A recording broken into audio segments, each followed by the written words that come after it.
If I could, I'll call our meeting to order. I appreciate everyone being here this evening. The first item on our agenda is to call our meeting to order and establish a quorum. We have all of our board team here, so we covered that part well. Our next item is our invocation. We're honored this evening to have Reverend Jim Noble, the pastor at St. Luke Methodist Church, to lead us in our invocation. Thank you so much, Pastor Noble, for being here. You bet. It's a privilege. Thank you.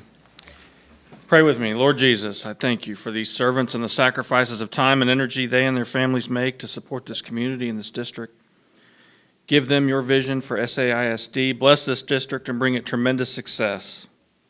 I pray for each and every student in their homes and their families. I pray for each and every student to flourish. I pray for teachers and thank you for their passion. Guide each teacher to a rewarding fulfillment of their calling. I pray for administrators. Give them strength to stand for what is right and stop what is wrong. I pray for all the many influencers of SAISD at the federal, state, and local levels. Empower them to support and not to hinder, to bring order and not chaos, and to give light and not shadow. Let SAISD be a place where evil is defeated and joy is plentiful. Thank you again for these servants and that make all of this possible and make your will their vision. In the name of Christ I pray. Amen. Thanks, Reverend Noble. We appreciate that. Okay, next we have our pledges, and we're honored this evening to have some great young fifth graders from Bradford. So if y'all will come forward, I'll introduce you as you do. We have Ambrielle Stewart, Cal L. Petta, Addison Alcantar, Adriana Ledesma, and Tajan Taylor.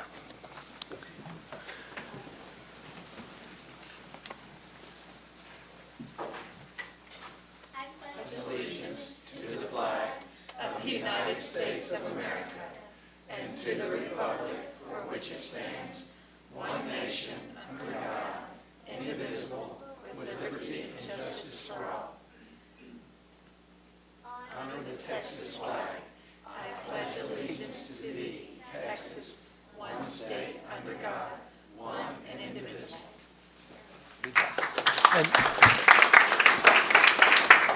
And I told them that they could turn around and face the audience, and their parents or whoever is here with them can come up and take pictures of them. After all, they can't drive on their own. And all of them were here early and with smiles on their faces. I talked to all of them about being middle school students next year. They're not all that excited about that. They really like it at Bradford. So thank you all for being here. We appreciate it. Thank you all.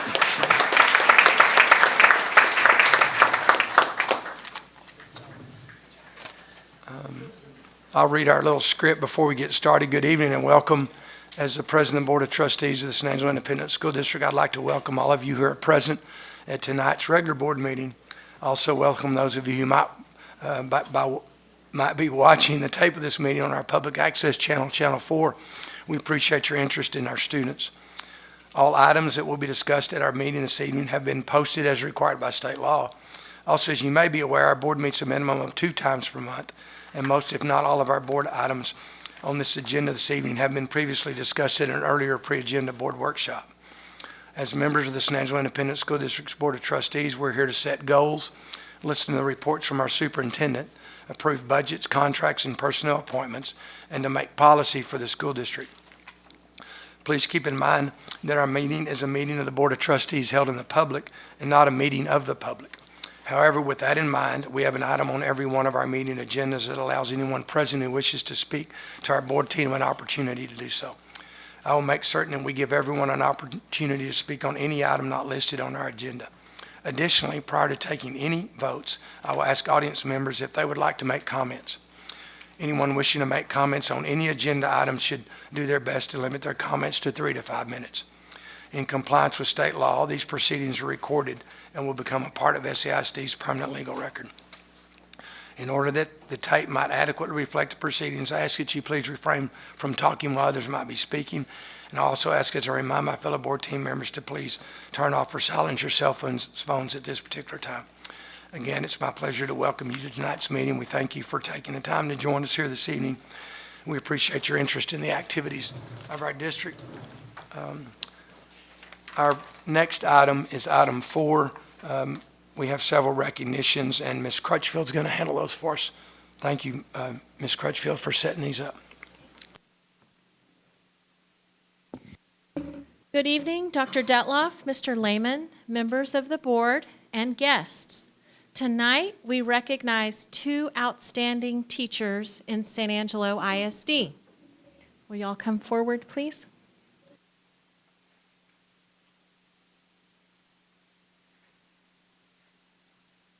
We just want you to stand right there in front of everybody. You're going to face this way. Okay. During our Teacher of the Year ceremony in April, we announced that Kevin McSpadden had been selected as our District Secondary Teacher of the Year. Besides being a terrific English teacher at Central High School, Mr. McSpadden leads outstanding UIL academic teams. Also in April, we announced that Stacy Fisher was the District Elementary Teacher of the Year. Ms. Fisher's work with STEM, science, technology, engineering, and math, was a hit with her students at Bowie Elementary and made a huge impact on her colleagues across the district. This year, Ms. Fisher serves as an instructional coach at Alta Loma Elementary School. Ms. Fisher went on to win the Region 15 Elementary Teacher of the Year and competed for a spot as a finalist in the state competition. Mr. McSpadden had major competition at the regional level. In fact, the person who won the Region 15 Secondary Teacher of the Year is a finalist for the Texas Teacher of the Year state competition. Both of these teachers made significant impressions on the district. Hallmarks of their work include their willingness to make learning engaging and relevant for students, collegiality and teamwork, and leading learning on their campuses and across the district. Tonight, we recognize both of these outstanding SAISD teachers for their leadership, dedication, and commitment. Please join me in congratulating Stacy and Kevin for representing our district so well.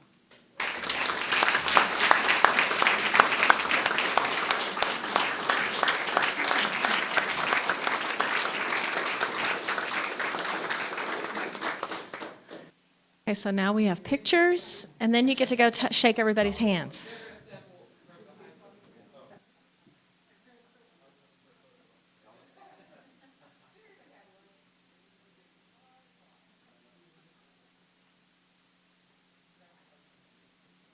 Thank you. All right, now you get to make the circle. Thank you.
Tonight, we also recognize the DESC, which stands for Donate Educational Supplies to Kids Board, for their commitment to students and teachers in San Angelo ISD.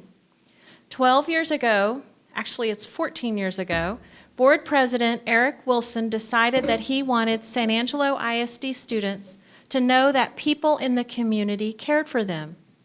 He wanted every student in the district to have school supplies regardless of need. Eric had the idea to form a board of concerned citizens who would help him raise funds for school supplies. Year after year, the faithfulness of DESC meets the needs of students in our district.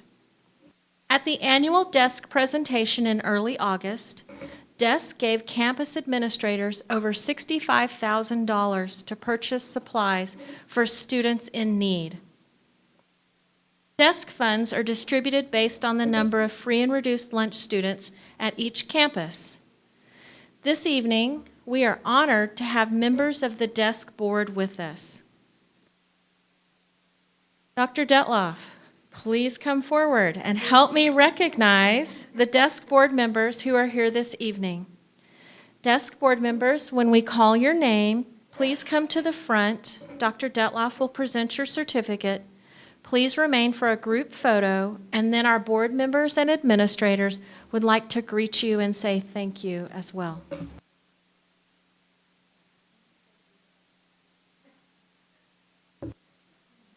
And we'll call them all.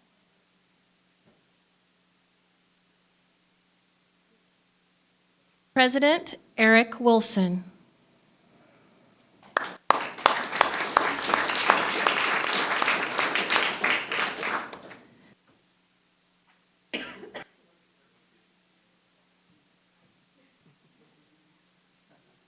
Vice President Vicky Loso.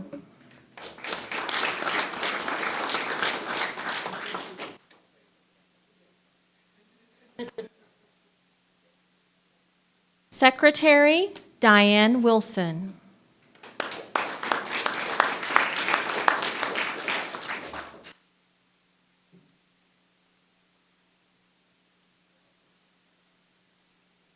Treasurer Jacqueline Ochoa.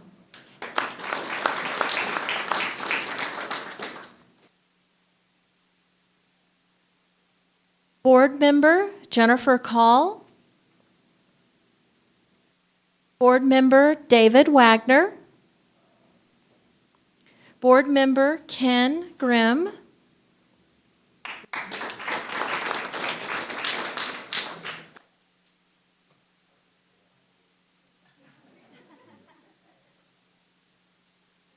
Board Member Andy Mayer. Board Member Cheryl Book. And there are two Central High School Key Club liaisons, Kathy Self and Elizabeth Jost. Here tonight. Did I miss anybody? Okay. On behalf of San Angelo Independent School District staff, students, teachers, administrators, and the Board of Trustees, thank you, Desk Board. We appreciate everything you do for us.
That concludes this evening's recognitions. Thank you. Thank you, Ms. Crutchfield. And my memory doesn't serve me very well normally, but I think they've raised over $750,000, close on the way to $1 million in the last 14 years for the students of our district. So really just a phenomenal support group, and one that's we can consistently count on to help our students. So just a great group of people who genuinely care about our students. Our next item on our agenda is item 5. We reserve that item for anyone wishing to make comments to our board team on items that are not on our agenda this evening. Anyone wishing to do so can come forward at this time. I see no one wishing to do so. If not, we'll move forward to item 6, approval of our minutes. Do we have a motion to approve our minutes? Move for approval. Second. We have a motion from Mr. Denner and a second from Mr. Hernandez to approve the minutes of our August 5th, 2019 budget workshop, our August 12th, 2019 special financing pre-agenda board meeting, our August 19th, 2019 regular board meeting, and our August 26th, 2019 special meeting. Do we have any corrections or additions any board member would like to make to our minutes? Any public comment? If not, all in favor, please indicate by saying aye. Aye. Any opposed indicate by saying no. Our motion passes. Our next item is on our agenda is item 7.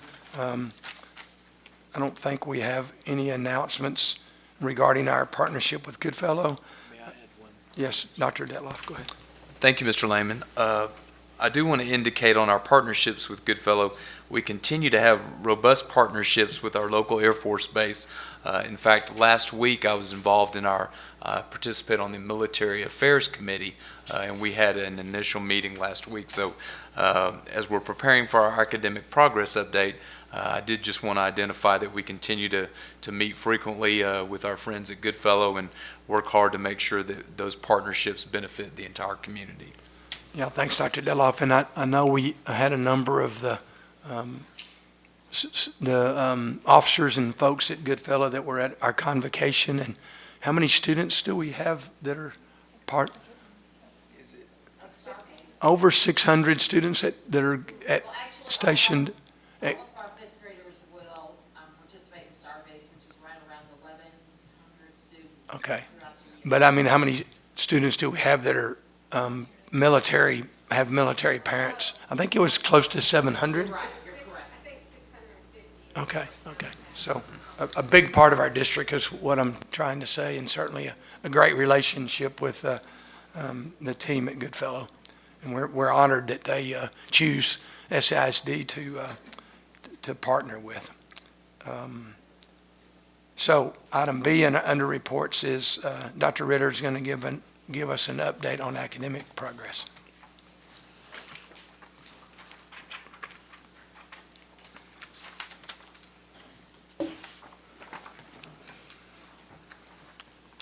Thank you. Dr. Dutloff, Mr. Lehman, and members of the board, you have in front of you a packet for the San Angelo ISD academic update. And today we're going to start a series of presentations that we will do each month with you as we take you through the 5 levers of effective leadership for effective schools. In our partnership with the Education Service Center, Region 15, and leadership training at both the district level and the campus level that we are working on toward developing these levers of excellent schools, effective schools. And we do believe and we know in going through these, many of these things we already have in place in our phenomenal schools in San Angelo ISD. And we thought it would be great to bring it forward to you and to the public to just highlight the areas that we are seeing great progress in our district and on the campus levels. And as we progress through this series of presentations through the year, we will also highlight the areas of focus that we have for our district. The first one that we're going to focus on tonight is that of, well, first of all, to give a review of what the Effective Schools Framework is. So the goal of the Effective Schools Framework is to provide a clear vision for what districts and schools across the state do to ensure an excellent education for all Texas students. The ESF provides the basis for school diagnostics and for aligning resources and support to the needs of each school. The ESF was developed in conjunction with school and district leaders and included a national review of research about what makes high-performing schools excellent. So as we go through this tonight, I think you're going to be pleased to see that many of the things that you as a board have dedicated resources to are things that are definitely in progress and indicators for effective schools through this framework. So at the core of effective schools is effective instruction. Interactions between students, teachers, and content determine learning outcomes. This instructional core is strengthened and supported by effective, well-supported teachers, high-quality curriculum, and positive school culture. Strong school leadership and careful planning encompass and ensure each of these prioritized levers. District commitments that are designated through this framework are expectations of district responses to ensure that schools are set up for success. District and campus systems and processes are aligned to support powerful teaching and learning. So prioritized lever of our focus tonight is high-quality curriculum. So a prioritized lever is an area in which the district has committed to paying attention to, focusing on, and carrying out this work at the level of the campus to provide aligned support across the entire district. So the district commitments for this lever are to provide a standards-aligned, guaranteed, and viable curriculum and scope and sequence, assessments that are aligned to the standards and the expected level of rigor, professional learning activities that support research-based practice and allow for evidence-based reflection, and to promote a culture of evidence-based inquiry and response to help us through decision-making at all levels of the district. This is an action that is part of the district commitment that we make. Under high-quality curriculum, one of the actions is an action response, that the scope and sequence, units, and assessments are aligned to the standards for all tested subject and grade areas and grades, pre-K through 2 as well, mathematics and reading.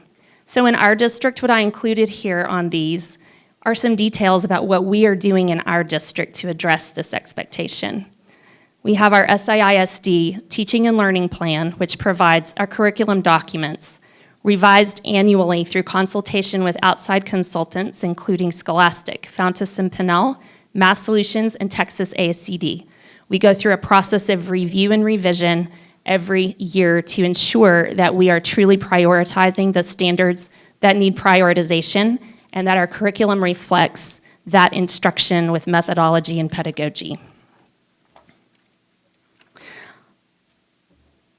The next response, assessments should be aligned to state standards and the appropriate level of rigor are administered at least 3 to 4 times per year to determine if students learned what was taught. Time for corrective instruction is built into the scope and sequence in your district curriculum. In our district, as you know, we have MAP testing, which is the measure of academic progress, TEA interim assessments, the next steps in guided reading assessment, in which we identify the reading level of all of our elementary students across the district, beginning of year, middle of year, and end of year. The universal PSAT 8-9, which will be new this year with all of our 9th graders who will receive testing universally across the district on the PSAT. Also not listed here, we are providing universal SAT testing as well for high school students, juniors and seniors who still need to take the SAT. And the purpose of this universal testing is with all of these, they provide customized reports and suggested response for corrective instruction and a focused, customized plan of action for each individual student.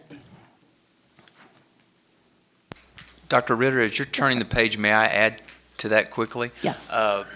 It's been a long time focus in our district also to bolster our national merit commended and national merit semifinalist. The universal PSAT and the PSAT 8-9 should certainly help with this effort because it gives our kids more exposure. So the national merit commendations are based upon that PSAT test, and so this will, I believe, help bolster those efforts from a district-wide standpoint as well. Yes, they should do that, absolutely. Thank you. And that occurs, October 16th is our first testing date for that PSAT and SAT opportunity for our high school kids. In the next action response, instructional materials with key ideas, essential questions, recommended materials, including content-rich texts, are used across classrooms. The instructional materials include resources intentionally designed to meet the needs of students with disabilities and English learners, among other student groups. So it's almost like we wrote this one, because this is exactly what we've been focusing on for the past 4 years in our district. Through our San Angelo ISD curriculum framework documents, the state adopted resources across all content areas, but for example, what you've been hearing a lot about, the Fountas and Pinnell and Scholastic and Elementary for English Language Arts, the Houghton Mifflin and Scholastic in the middle schools for English Language Arts are new this year. We also have content-specific resources for all areas and levels designated in the curriculum framework. And every year, we go through as part of that revision cycle and make sure that we're embedding these resources and particular usage recommendations for all of our teachers, along with digital links and access for them.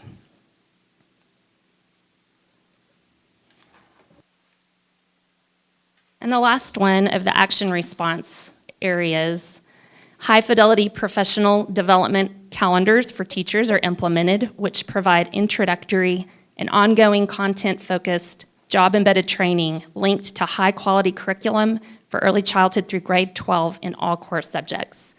Again, this is an area that we are really excelling in our district. This is a great focus in our district.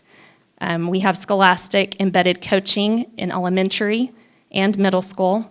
Tracy Scroven, literacy support, who is a consultant working with literacy in our high schools this year. Math solutions at all levels across our district. Professional learning designed through and embedded into the San Angelo ISD curriculum framework documents for all content areas and grade levels. And we also work with Schlechte for the design of instruction at all levels to help us with carrying this out. In addition, we have a great focus on professional learning community practices at campus and district level. One of the things that we will be starting this next week, our district leaders are going to be leading our principal PLC practices with groups of principals in the principal networks that we've spoken to you about before. We're really looking forward to that work. And then we walk classrooms on those campuses as a group so that we're also helping our principals in modeling that collaborative structure for our principals as they learn as well and learn from each other.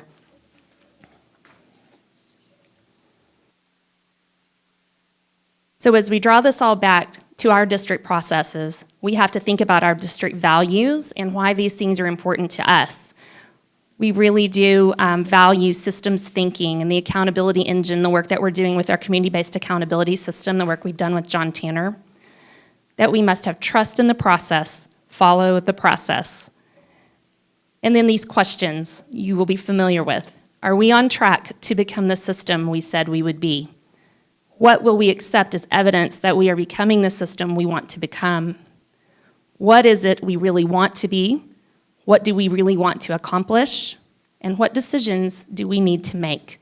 These are part of that accountability engine that we go through with our campus leaders as they're working through this Effective Schools Framework work to help them think about the purpose of all of it. And lastly, just to think about with true accountability, it is a knowledge and transmission system. It communicates and adds value. Everything that we do, we must be able to communicate effectively with clarity. And how is it adding value for student benefit in our district? And those are things that we constantly have to work on. And we have to think about and listen to our folks as we continually improve in the district. If you're determined to be successful, use the evidence to inform. Take the backwards-facing evidence, which we know is test data, and turn it around to refine your systems and processes. Signal on the things we need to pay attention to, looking forward to the future. And lastly, provide support and feedback structures for those carrying out the details of the work, because we know that that is really where it lies, and the effectiveness is going to be there in how it is carried out. So this is our work with our high-quality curriculum that we are focusing on this year, and our work in our partnership with the Service Center and the leadership framework.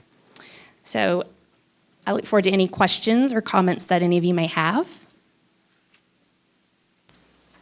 Thanks, Dr. Ritter. Any questions or comments from Anyone that's part of our board team or audience questions? I have a couple just for the benefit of those that might be watching that don't know acronyms that we use in education. One's ASCD. Tell me what ASCD, please. So the Texas Association for Supervision of Curriculum Development. Okay. It's a mouthful, isn't it?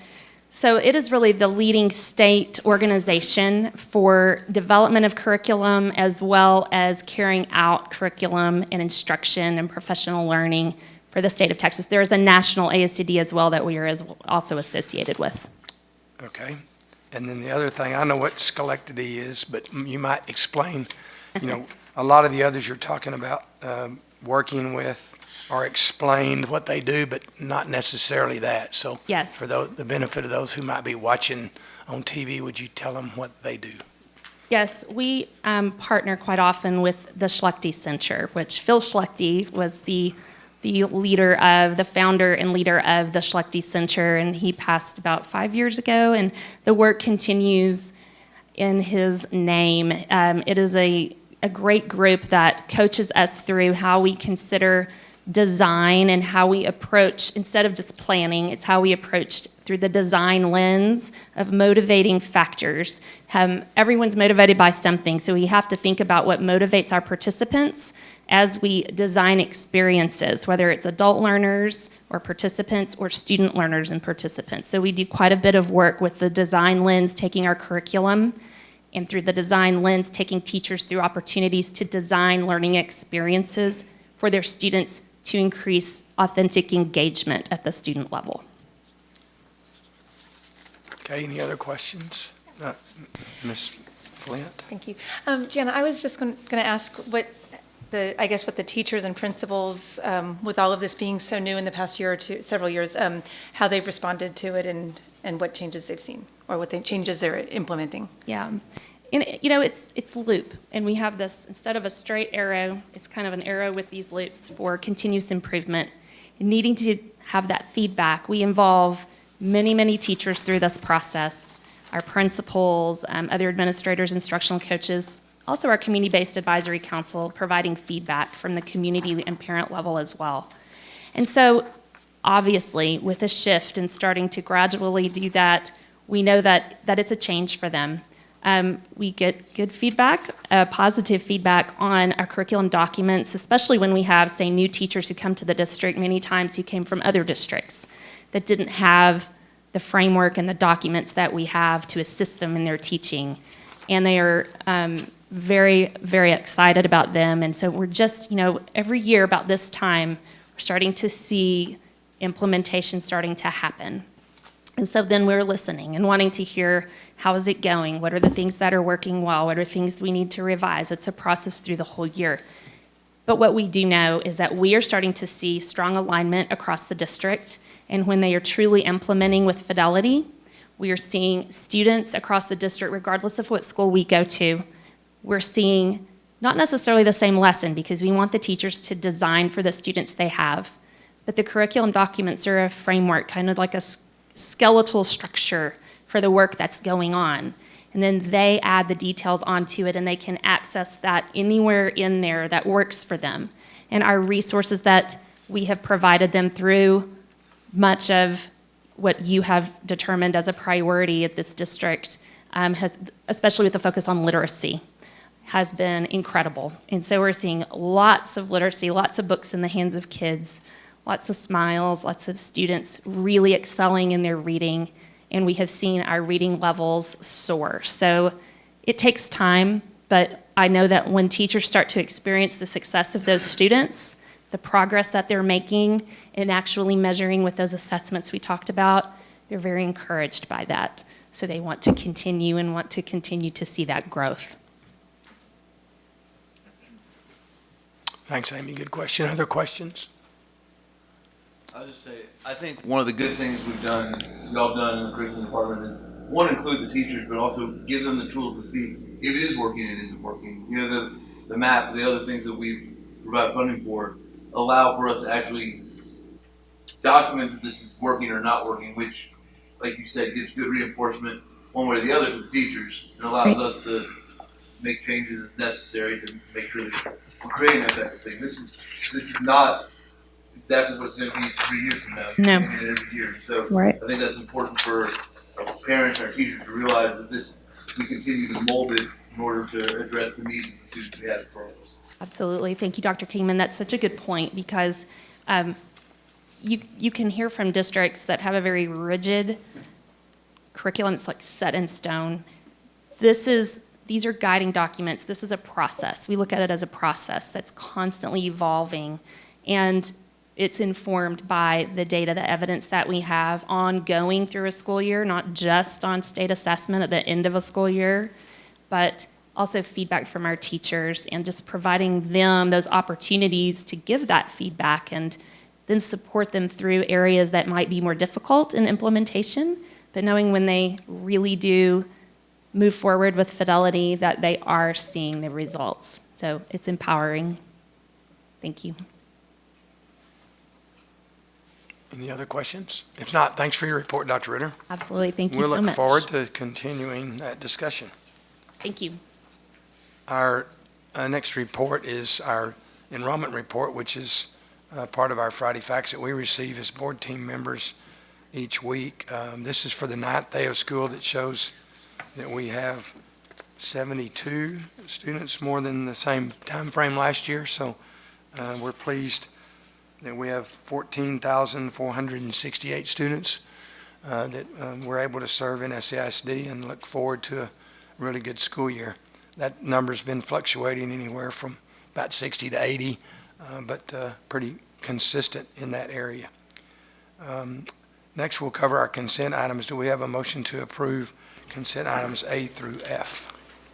Move to approve consent items A through F. Second. We have a motion from Mr. Parker and a second from Dr. Kingman to approve our consent items. Consent item A's, consider donations. We have those listed on our overhead. We appreciate those folks who supported our district. I think over $10,000 in contributions this month. A lot of that for that Matt Eskew raised, so we appreciate Matt and his efforts for the cheerleaders. Over, I think, close to $8,000 that he raised, so we appreciate his efforts. Item B is to consider superintendent's recommendations for personnel for the school year. Item C is to consider the appointment of Health Advisory Council for 2019-2020 school year. Item D is to consider bid number 19-012 for first aid nursing and athletic trainer supplies. Item E is to consider bid number 19-013 for paper towels and toilet tissue. And item F to consider a firm to appeal the state comptroller's annual property value study. All these items were discussed in greater detail at our pre-agenda board workshop last Monday. Do we have any questions or comments from our board team or anyone wishing to remove any of those items? Do we have any public comment? If not, all in favor of our motion, please indicate by saying aye. Aye. Any opposed indicate by saying no. Our motion passes. Our next item is to consider RFQ number 19-015 for design build services and design professionals for our board team to approve for our approved capital budget projects.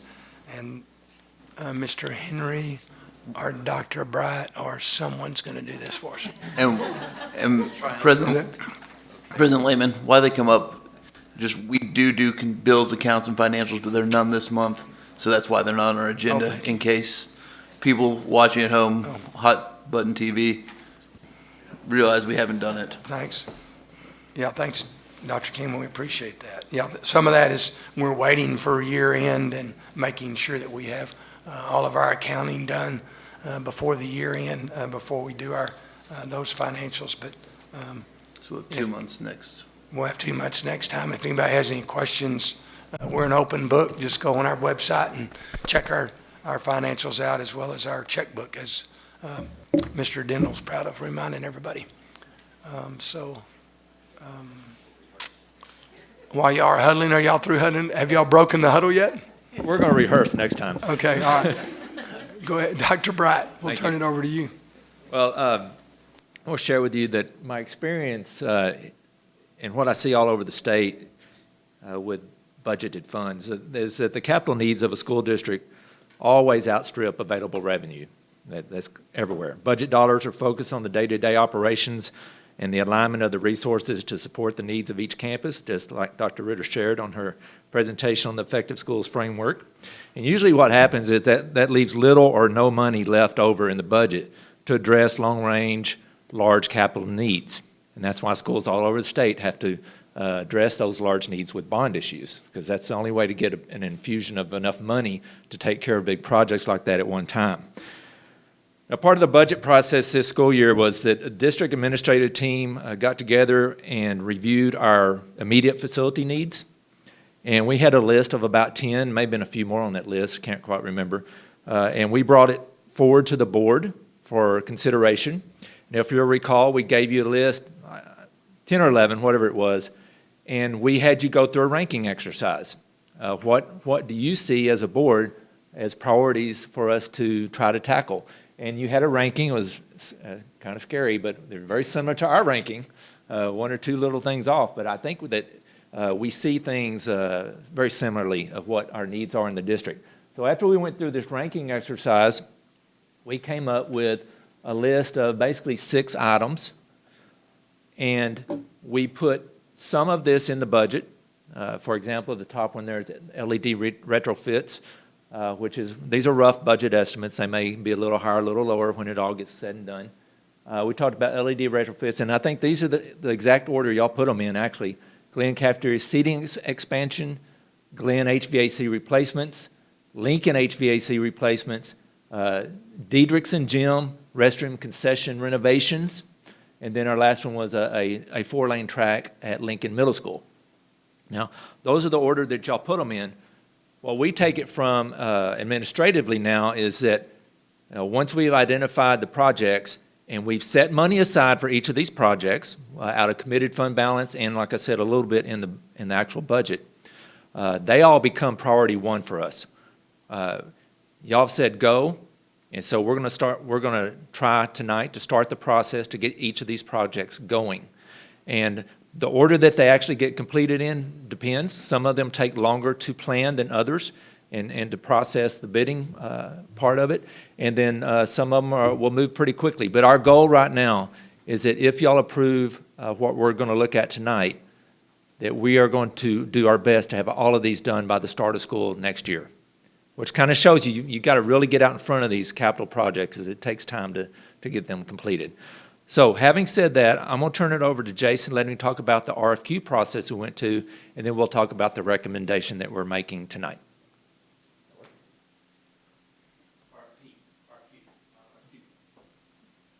All right. During the 18-19 school year, the Business Services Support Team began exploring options of hiring a design-build firm to complete the district projects. This process consisted of several informational meetings with such firms. These meetings included staff members from curriculum and instruction, maintenance, purchasing, and a board member. Following these meetings, we prepared an RFQ for qualifications for design-build firms to provide the services we are seeking. The primary scope included a district-wide LED retrofit, the Glenn Middle School HVAC, Lincoln Middle School HVAC, and the possibility of other projects. The design-build requirements are outlined in Texas Government Code 2269, Subchapter G. The administration recommends utilizing multiple design professionals and delivery methods to complete the board's priorities. E3 will take the district-wide LED retrofit. Schneider Electric will take on the HVAC at Lincoln and Glenn, along with the Glenn cafeteria expansion. The district will hire Gary Donaldson to oversee the design-build delivery as required by law. Kenny Frankie Architects will develop the plan and prepare the RFP for the central D-Gym restrooms and concession renovation. The district will also contract with SKG Engineering to oversee the bidding and construction of the proposed Lincoln track. At this time, we are seeking approval to begin contract negotiations with all of the listed design professionals and firms. Y'all have any additional questions for Jeff and I? Thanks, Jason. Dr. Bright, any further questions? Dr. Kingman, looks like, Each of these bids would take a second board approval to actually. That's a great point. All we're doing right now is negotiating the contracts with the design professionals so that we can start the process. It may come down as where we may not get an agreement down and have to come back with something new. But once it gets started, it will come back to the board to approve the actual cost and the dollars being spent for the projects. yeah, thanks, Dr. Kingman, for that clarification, Jeff, for your comments. And that certainly includes our architects that are associated with those products, in addition to the team at E3 and Snyder Electric. Other questions or comments for our board team? If not, do we have a motion to approve? Well, before Mr. Parker? I just wanted to make note for our listeners that we had presentations by some of these companies last Monday in regard to these projects. So in addition to the work that's already been done by our administrative team and the committees that have been working on this, we also spent probably a couple hours last week reviewing this in our pre-agenda meeting and meeting with some of these companies. I just wanted to, this is a big deal, and we've been discussing some of this for several months, even before the bond and now since the bond that failed. So these are things that we've been discussing that we need to get done, and one way or the other, I really appreciate the work that our administrative team has done to try to make this happen. All right, with that said, I will make the motion that we follow the administration's recommendation as has been previously outlined, and I'll go ahead and go through it, that we utilize multiple design professionals and delivery methods to complete the board's priorities. E3 will take on the district-wide LED retrofit, and Schneider Electric will take on the HVAC at Lincoln and Glenn, along with the Glenn cafeteria expansion. The district will hire Gary Donaldson to oversee the design build delivery as required by law. Kenny and Frankie Architects will develop the plans and prepare the RFP for the Central D gym, restroom, and concessions renovation. The district will also contract with SKG Engineering to oversee the bidding and construction of the proposed Lincoln track. And I think that's all I need to say on the motion. Thanks. Second.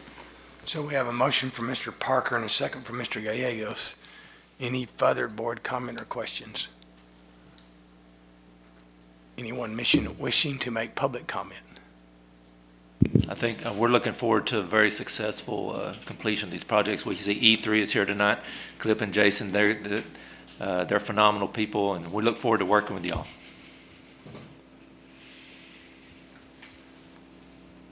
Okay, if we don't have any further board comments or questions, or any questions from those in the audience, I'll call our motion. All in favor, please indicate by saying aye. Aye. Any opposed indicate by saying no. Our motion passes. And thanks for y'all's work on this. I look forward to getting through all these projects by this time next year, Dr. Bright. It's easy for Dr. Bright to say. He might not be here.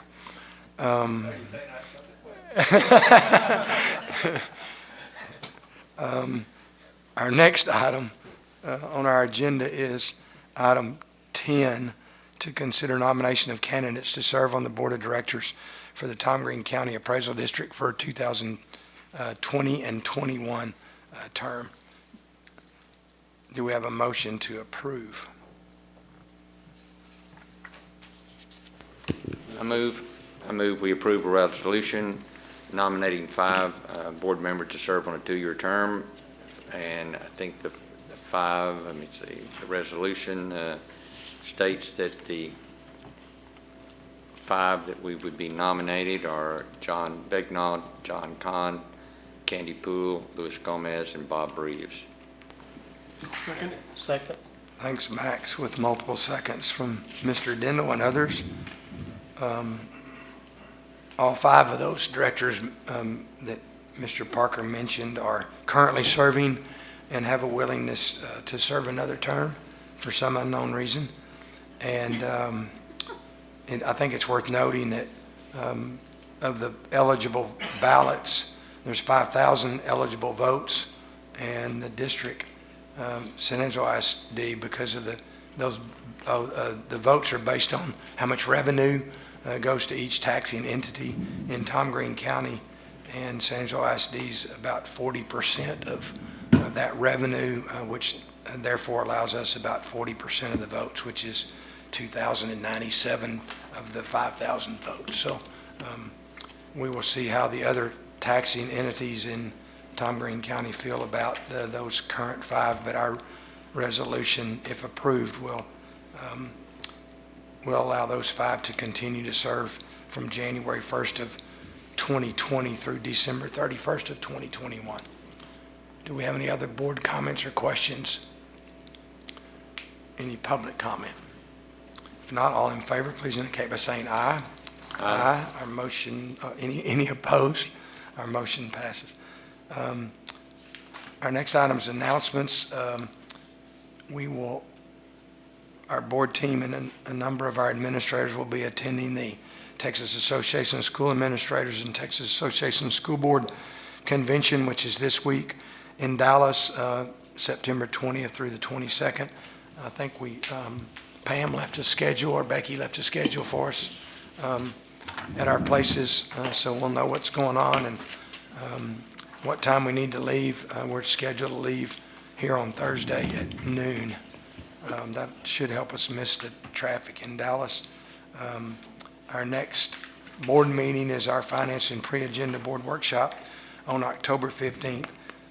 We also have a regular board meeting scheduled for October 21st, 2019, both of those at 5:45 p.m. And before we close as a board team, we're going to go into closed session. We're going to do that under Texas Government Code 551074. And we're going to discuss, that allows us to discuss personnel matters. So that's what we'll be doing in closed session, is covering personnel matters under Government Code 551074.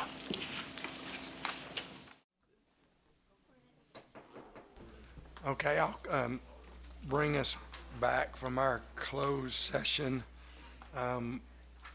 We have nothing to report from closed session. We certainly didn't take any votes or do any official board business while we were in closed session. So I think we've already covered our announcements and worked out our travel plans for this week. So hearing no objection, we'll stand adjourned.